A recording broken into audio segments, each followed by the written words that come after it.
Alright. Both live streams are live.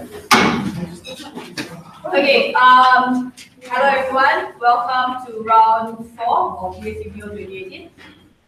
My name is Shami. I'm your chef today. Joining me are Camilla and Warnia. Without further ado, can we invite the Prime Minister to open the kitchen to stay here? Can I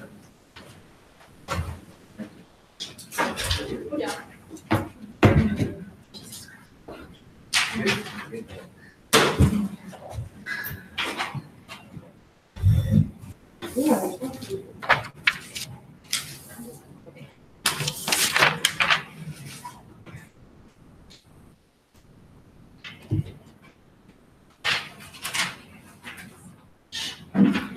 We think communitarian values is the reason why we're still alive until today. We think communitarian values are the only, if not the best reason why we're still surviving as a society and fighting for each other's rights. We think it's the biggest reason as to why each minorities and the underprivileged still get to survive, right? So in today's debate, I'll define the motion in three folds. First, I'll tell you what do we think these communitarian values look like and why it's good. Secondly, we'll tell you that why individualism can also be harmful. And thirdly, we'll tell you that why as a parent we want to teach our children communitarian values, right? But before that, some context, right? We think that communitarian values is what teaches you that you are to contribute and you are deriving your happiness from society. It means it's a give and take, right? It means you contribute a form of happiness from society and you also get back a form of happiness from the same people you contribute, right? What does it mean? It means first you contribute. It means that you, for example, you contributing some donation for your society communal center. Secondly, it means that you belong to a greater purpose. It means unity. It means you have a communal unit that you belong with each other and you support each other in that unit, right? But thirdly, it also means that you are continuously available. That you continuously have a purpose towards that community and that unity, right? So moving on to my first argument, right? Why do we think this communitarian value is extremely good? We think that children, when they are born into this world, they're exposed to multiple and different kinds of narratives and interpretations of life. We think that this kinds of interpretation and narratives that they are born into is what defines their conduct in the future and what defines them as an adult when they become adults, right? What does this mean in two levels of analysis? First, it means that your actions are interlinked with other people's actions. What does this look like? It means that whatever actions that you do, it has harms and benefits that will also accrue to other members of the society. It means if I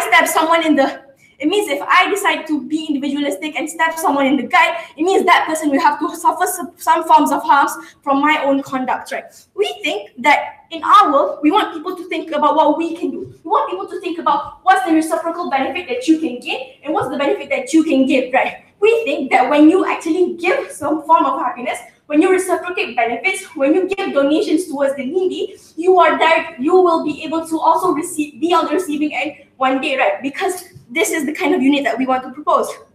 But on the second level of analysis, we think that this communitarian values is most often than not will most likely benefit the people who are on the less privileged end, right? We think individuals who are less privileged, individuals who are minorities and oppressed are those who are most beneficial, who benefit the most from this kind of values, right? We think that if you are not at least privileged in forms of monetarily, you are also more privileged in terms of education. We think that when you are able to contribute to education centers in societies, in ghettos, you are then able to actually help these people to actually get some form of education. We think that what this proposes is that you force people to think what you can do as a duty for these people. We also think that it makes people as a society more humane. It makes you internalize and think what makes you human, right? We think that in our society doesn't just consist as one person, right? We think in nature, human beings itself are social beings who have to communicate and interact with other human beings in order for them to survive. We think that when you give this kind of benefits, only then will you be able to understand, right? Yeah. It can be as simple as you just you as a child giving some money to another poor kid to buy some food for lunch, right? We think this is what's important. This is why this is good, right? Sit down. Second fold. Why do we think individualism? We can see it has benefits, but sometimes it can also be harmful, right? First of all, We think when a child, we think that we can see to the fact that individualism is not bad entirely, but we also think that when a child is taught about individualism since such a prime age, since a green age, we think that this will then breed into selfish acts. What does this mean? It means these children will then grow and become selfish all the time, right? Sure, we concede to the fact that some adults can rationalize their choices, right? But we don't necessarily think children are able to do so. But when you are taught as this value is okay since you are such a green age, now we think that in the end of the day, they won't be able to rationalize on the same pedestal that individuals who are brought up in a communitarian value, right? Yeah. We think that when this happens, it means that your interests can clash with the rights and interests of other groups of people. What does this look like? We think it looks like you being a white privileged man not wanting to give up anything else just because another person is black, because you don't see the benefit that you get from that, right? We think this is extremely harmful because we think now you attack the people who are the most vulnerable in the society. We think that now it's problematic because the issue of clashing of rights, we don't really want to have any empathy, which I will later explain, right? Before that, yes. Why is it in the interest of a minority parent to tell their child to give back to society when society takes so much away from them? Why shouldn't they just fight for themselves? Okay, I will tell you in my third issue, right? But before that, second fold of my second issue, right? This means that you have duty to others. You need to understand that you are now at this position, I am now debating in front of you because my ancestors decided they want to live and they want to give up certain kind of rights and they want to fight against a certain fight and sacrifice their benefits in order for their children in the future to be able to live, right? Because we believe that you are now in the current present self, you are the current benefactor of what your ancestors did. This is why we think it's important, right? But before that, third argumentation. Why do we think as a parent we would want to do this, right? We think in the current status quo, the world teaches everyone, each individual, that every man is for himself, every country is for his country. You are taught to be more individualistic. You are taught to be more selfish and to breed selfish acts, right? We think this is harmful. Why so, right? First, we think it closes the bridge of understanding. And secondly, we also think it breeds a more less empathetical society. Why is it so harmful? Because we think this prevents any actions to be taken upon any injustice that you see. What does this look like? We think what does this look like? We think countries won't want to be taking in any refugees from countries like Syria or Myanmar, right? We also think this looks like adults who don't really feel the need to donate into centers because they don't see any benefit that accruing from them, right? But all in all, we think that all over the world, children grow into activists. We see men who can participate in women marches, they empathize with women. In our world, we tell you that why you are deriving happiness, you are able to derive happiness from the kind of contributions that you make to others because you consist of a communitarian unit. Yeah. Thank you, Prime Minister, for the speech. Can we now invite Huda to your position? Yeah.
Just give me a second, I need to adjust it.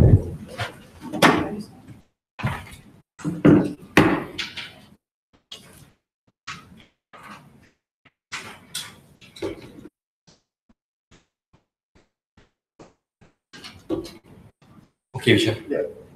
Yeah. So I think this debate should not rely more on about what Bunny talked about, like politicians helping the world. I think it's more about the timeline or the time setting for a child to grow up and whether or not a child can achieve the most amount of happiness during that time of being individualistic or being maybe communitarianism on God's side. So in my speech, I'll answer three questions. Firstly, in a world of differing narratives, who can actually find a sense of belonging? Second, is individualism selfish and whether or not communitarianism harms that more? And lastly, I'll tell you who actually achieves the most amount of happiness. Firstly, in terms of different narratives, I think I agree with opening government in saying that when a child grows up, there are different forms of narratives that this child grows up in. It might be being conservative, it might be being liberal, but there are a lot of different kind of spectrums of what people expect and what they want you to do. So here's the problem. As a child, it's extremely hard for you to conceptualize so many forms of conflicting ideals that might not necessarily be what you want. So that means the responsibility of a child or a child to be enabled to do all these forms of things is extremely difficult for them. So a child is more likely to feel a lot of internal conflict within themselves because they don't know whether for example, if I please this party, the other party won't necessarily be happy. If I go pro-life, enjoy my majority conservative society, the rest of the world might not necessarily be happy. So the happiness in your world is more quantifiable than anything. Take a seat. You talk about change, and you say that maybe one day we can change the world. We can teach the child to be very communitarianism, and we can get them to change the world or change your village that's very conservative. But how do you actually change the world? If the community or if the majority in that sense don't think that you being very liberal will help them or make them happy, then you won't necessarily find a sense of belonging. The problem is the derivation of happiness is also whether or not other people will feel happy about the contribution that you make. So if you're talking about changing the world and going against those ideals, those contributions don't make sense to the majority, and you can't necessarily derive happiness in terms of finding a place to belong in. Take a seat. Second question, is individualism selfish? We don't think individualism is selfish. To a certain extent, I would concede. Maybe more people would help each other in the world of opening government. I'm not going to deny that. But the thing is, individualism does not necessarily mean only helping yourself or being selfish. If I conceptualize that my happiness on my own can be defined by the peace around the world, then I would strive to do that more. I'm less likely to be influenced by factors around me that are conflicting if I personally believe that the peace around the world is my individual form of happiness. Take a seat. But I believe that communitarianism is more selfish in government's world. I'll give you 4 reasons why communitarianism is more selfish in their world. One, communitarianism is more selfish because you are not in control of your own happiness or the conception of happiness. Meaning, take a seat, that other people or your communitarian good can also continuously upscale. People, like I agree with opening government, might be slightly greedy, might be slightly selfish. That means they will always demand more. They always want more because people don't believe that your contribution might necessarily be enough. Take a seat. The comparative is your own individual form of happiness can stop at your own capability, can stop at your own circumstance of how much you think you need enough happiness to be in. So your world will keep upscaling that harm or upscaling that factor, and people will keep needing to achieve that happiness because that your contribution isn't enough for the community. Take a seat, and that's harmful for the child also, like because active debate. Second, the problem with this is that sometimes when I help a person or I contribute to the society, like opening the government once, you are unsure whether or not the person that you help actually feels that amount of happiness. Because as a child, I'm more likely to think whether or not I did too much, whether or not I did too little, and I keep conflicting upon myself whether or not I'll get that happiness. So the comparative is that the conclusion or the real actualization of that happiness comes very late into that progress. Take a seat. Because you are unsure whether or not the person that you help actually feels that amount of happiness. Bunny talked about that, like the 2 ringgit change, let's say you have in your pocket, giving that the lunch money example that Bunny talked about, like giving that poor boy.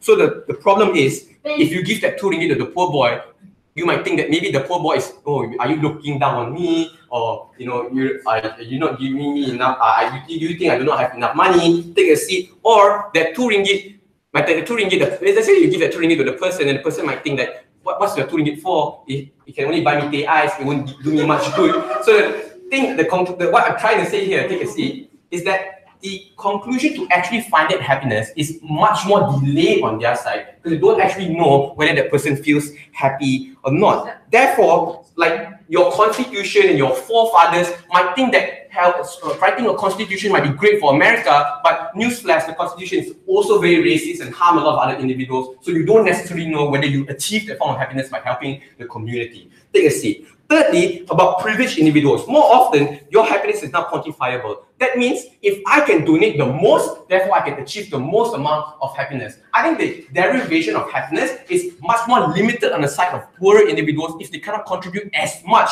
as the privileged privileged people. If I am poor and I believe that individually giving 5 ringgit is enough of a contribution, then I will feel happy. You are limiting that contribution of happiness to those individuals. I think opening. We can always find out who needs more, who needs less. Given that, assuming it's true that people have conflicting ideas in society, one of them is likely to gravitate towards you anyway. Why can't you contribute to that cause? Yeah, no, I don't know why you can find out whether or not the person knows or don't necessarily know. I think that's very hard to determine whether the person actually feels happy or not. The fourth and last reason here is that they talk about helping poorer individuals and helping the minority. I think in status quo, the few reasons why poorer individuals don't necessarily feel happy is not because of their uncomfortable environment. It's not because of maybe they're eating working at the bare minimum and having a bare minimum wage. It's because society throws them, or the alternative of how society determines happiness is very consumerist and on a very large scale. So the ability for poorer individuals to attain happiness in the little things in life, maybe religion, maybe with your family, these are things that aren't necessarily the communal cause, or is it as big as they can achieve it. So the comparative here is you might help a lot of minorities, and you might help more minorities, but that is harder to achieve than a poorer person. Just they don't really have to latch on to the ultimate goal of the world. That's very hard for the poor person to achieve. So here's the final thing I will talk about. In conclusion, the comparative is that on government's world, your happiness is more compromised than anything. The ability for you to formulate your own conceptions of ideas or the little things in life, you don't really have to seek the world and help the world, but you can drink coffee every day and eat at a nice restaurant and you yourself feel happy. The full actualization of happiness is not attainable on side of government. Saying you guys see the opposition now to open the case for the closing part of this debate. Can we have Memo Legal? Okay.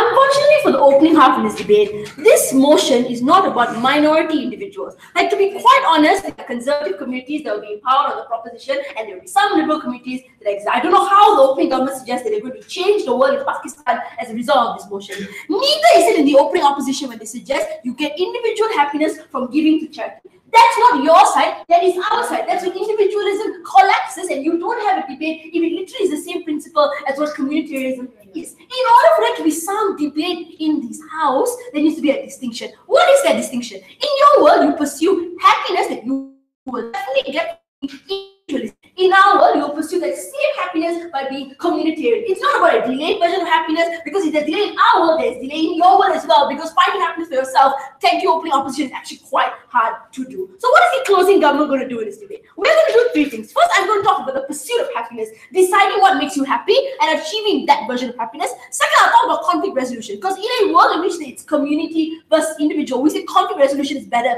in our. And third, I'm going to talk about this parent for a while. So I think actually kids are in an investment. And in a world in which it's going to be communitarian, we say parents on the receiving end of this. Before that, just two things to opening opposition. First, they say, look, you are going to be burdened. Your communities are going to make it very hard for you to opt into, you need to donate huge amounts, and therefore you quantify your happiness. Look, like, I think the first thing I'll suggest is communities want you to be a part of their community. So in a world in which you are poorer, they make it easier for you. You can opt into some kitchens, they want you to pray on church. Like if you're part of a community that's based on culture, they make it accessible because they benefit from you being part of the community. So I don't think it's true that everyone has to donate huge amounts of money to feel the communal support that you say is necessary. But the second, individual happiness is inaccessible because you know why? It's in conflict with every other person's individual happiness. The point at which you decide you want it bad, it must be better than the next person. It must be as happy as the next person. So if you're talking about inaccessible nature of happiness, I would suggest that you put yourself down more than other people put yourself down in this context. But the second, they suggest, look, some communities are toxic.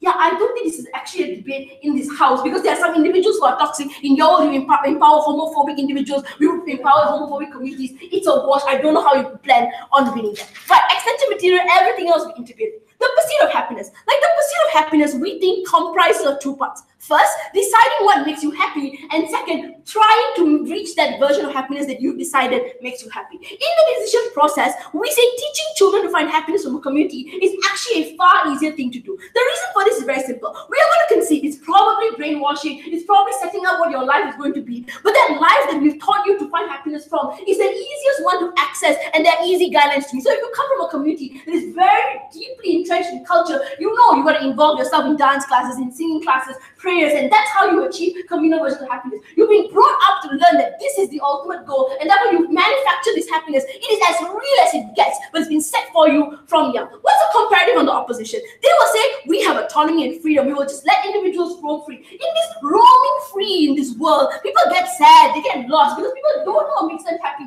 There's this consumerist lifestyle that tells you need to consistently buy more and more to find happiness. On the comparative, there's a cultural lifestyle. People get lost, they make wrong decisions, they regret every step of the way. There's self-doubt. If we have less autonomy in exchange for more happiness, we say that is a comparative that is better. So we think first, deciding what makes you happy is easier when it's communitarian. Second, achieving that happiness, because the second part is getting there faster. In a world in which it's individualistic, people have conflicting versions of happiness and everyone's trying to pursue it at the same time. In that world, your happiness consistently comes at putting someone down. So even if you are happy pursuing what you think is important, someone else is on the receiving end of that version of happiness. But second, people are always trying to beat you, because in order for my version of happiness to exist, it has to take away from someone else's, because it's me or someone else. But the comparative is a community. A community literally benefits from mollycoddling you into their version of happiness. The more people get involved, the higher the happiness exists. Therefore, achieving it is easier, but it's more sustainable because it's not consistently in conflict with other people. Therefore, we think in pursuing happiness and maintaining it, we are better off in closing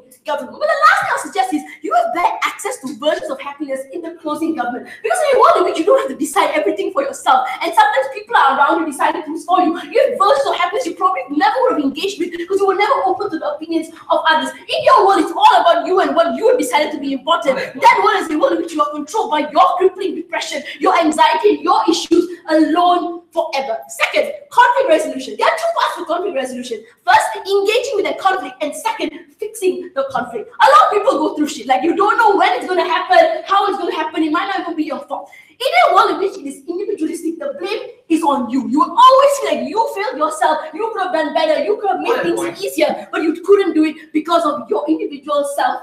After this, in a world in which it's a community, conflict resolution is easier because you share the burden. You wouldn't feel as if you were the reason for this conflict. In fact, most of the time you're more likely to talk to your parents because you feel like you owe part of your happiness to resolve conflicts together. This means you're more likely to engage with problems constructively. Second, you wouldn't have individual children blaming themselves. But third, you wouldn't place the burden on yourself. Before I go to the last part, yes. More often, individual happiness is greater when you decide when to stop, compared to the community where it's larger in number, where your consumerism is more prevalent. Don't you think the derivation of happiness is harder when you have to please a lot of people? You don't understand, man. Consumerism preys on the fact that you must beat everyone else. It preys on the fact that I must be supreme over other individuals, that I must become the best version of myself. If we stop caring about being the best and winning and just being part of a community and maybe losing sometimes, winning sometimes, then we wouldn't be so influenced by the fact that there is this ultimate version of happiness. The last part of my extension, Parents, look, I think this has been like a little bit under-discussed in this debate. We think kids are investment. Like as much as your parents love you, they also want things back from you. Whether it's emotional support, a financial security in the future, or just visiting them every Saturday and Sunday so they know that you are the one that came out of their vagina. We think parents deserve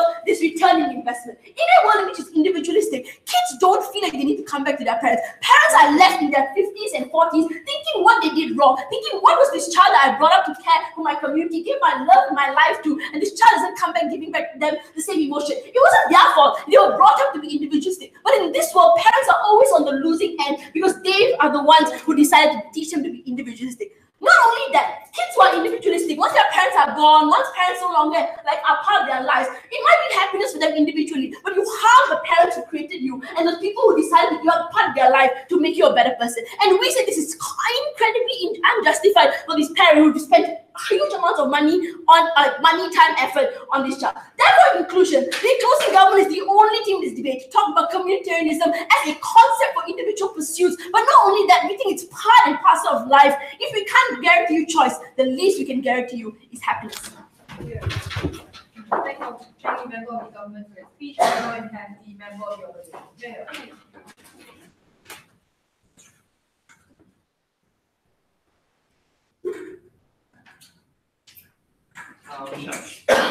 I opted out of consenting.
It's kind of funny because when you put a child in an individualistic society, the parents are also going to be individualistic. We think that essentially, if they care so much about how that child is going to be happy, how that child is not going to be pressured, that parent wouldn't be able to support that child either because they're equally individualistic, and that child would constantly be wanting from their parents. Their conflict cannot be resolved because neither parent nor child would ever want to compromise on each other. That's the principle of individualism that they must defend. I will first look at Amrit's extension that was largely unresponded to before moving on to the extension that came from Dave and then taking out open opposition. But let's look at the list of things that Amrit explained to us that went unresponded. The first thing is explaining that that there's an idea of an investment when it comes to a parent. That as you put and make choices for your child, like essentially you are investing in them, you're putting in emotional investment, you're putting in like money, all these things need to come back towards you if it is an after debate. That's more likely to come back to you if your child believes in communitarianism because you are their community. They are more likely to give to you and enjoy the process of giving to you if you are part of their community. In their world, the want and desire to go out into the world and only help yourself would always trump the relationship with your parent. If it's an active debate, we would prefer to benefit the parent and their investment instead. No response to this. But we also say that essentially conflict resolution, this is where they kind of like misrepresented this argument. We said essentially when it's an individual pursuit, it means that your choices, exactly what the extension came from Dave, your choices were your own. Therefore, the blame was your own. Therefore, the support that you seek, even if there are people who want to help you, you would not seek for that support because you feel like you are constantly in your own pursuit to actually fix your own problems. That's the individualism that exists within their world. In our world, you have communities to talk to. You're more likely to engage with your parents. You're more likely to share the burdens. These are things that Amrit explained that wasn't engaged upon by the opposition side. But here are some things that they did kind of like respond to. Let's look at choices. Essentially, what they say is that you can't, like in our world, you can't opt in to those choices. But this assumes, first of all, that choices necessarily equate to happiness. So we don't think that's true. We think that the access and the means to which you gain the happiness is what's more important. This means that in our world, like even if you have less choices, you know what to do. You know how exactly to gain that kind of acceptance. There's cultural norms and cultural like acceptances that you know that you can do. In their world, there's a constant pursuit to actually find out what you are happy with. But as you pursue and with that autonomy that Dave says is so important, you also fall prey to all the manipulation that exists in an equally individualistic society. We have corporations that are individualistic and don't care whether or not you spend money on they're constantly upscaling iPhones or they're constantly upscaling handbags. Essentially, we think that when there's a shared communal interest, it means that there's a more homogeneous kinds of happiness that is supplied to you, and you can equally access that. Like don't privilege one over another, right? It doesn't deal with the fact that we explain that your choice oftentimes conflicts with the choices of another, but that other person that's probably more privileged than you, because the likelihood of you being privileged is very low, also conflicts upon yours. If you are a parent, you're going to make sure that your odds are like as fair as possible, and you ensure that the choices of your child aren't going to be encroached upon by someone else's choices. This means that their choices argument essentially falls. When we want to this idea about parents being pressured, sure. When your choices are based on communitarian standards, the poorest of people will always strive to achieve the standards that the rich have set. That means opting out is harder. Why is that? Locking into such limiting cultural norms a good thing for you? Okay, let's look at your standards. Okay, it's really funny. So the first one is in the communitarian standards you give to the poor. So the richest person, if they give most to the poor, then they are the most successful. The poorest people who can't give as much to the other poor people will be the least successful. But the money goes to the poor anyway, so like that's a little bit better than in your world where the standard is fulfilling yourself, where you constantly need to buy more things to please yourself. It's essentially a rat race to pleasure yourself, but that benefit never enters to the poor. Yet you are least likely to be poor. So are you least likely to be privileged? This means that the gap in your world is a lot more American and our world is a lot more equal. But here's where I deal with this idea about parents feeling pressure. And this also deals with the POI a little bit more. So like essentially, even if those standards are high, you have more community support in our world. Because even if everyone needs to be a doctor, you have more ability to actually be with your other friends that are doctors, be with your community that actually supports and actually praises you for being a doctor. This means that your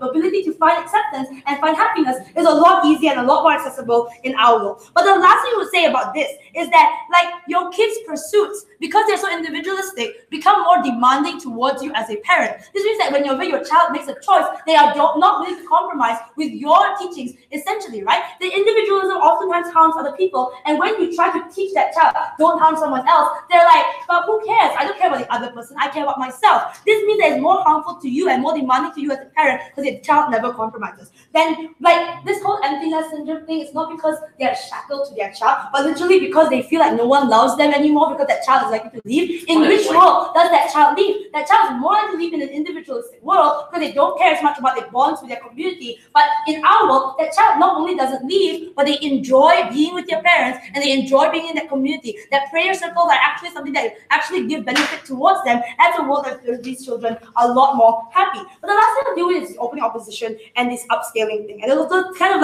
mixes with the bunch, right? Essentially, individualism also upscales, and communitarianism also upscales. But it's about the but as a parent, you want to consider the likelihood of you being privileged versus you being not privileged, right? It's quite likely that most people are not going to be privileged. Yet in individualism, you know for a fact that the people who are least privileged are least likely to attain success, because essentially, if you are less privileged, no one is going to help you because you have no community. In our world, if you are privileged, then good for you, you can help other people. But if you are not privileged, you're more likely to be able to gain support by the community because there are literally more structures that encourage this kind of happiness. And the process in and of itself, even if you don't attain success, that process of actually helping other people is something that you actually gain happiness from. Yours is always a product-oriented society that when you attain that happiness, that product that makes you happy, then only you are happy. But in and of itself, even if you don't like to help that person, the act was something that created happiness within you. Thank you, Donald, for your speech. Now, the last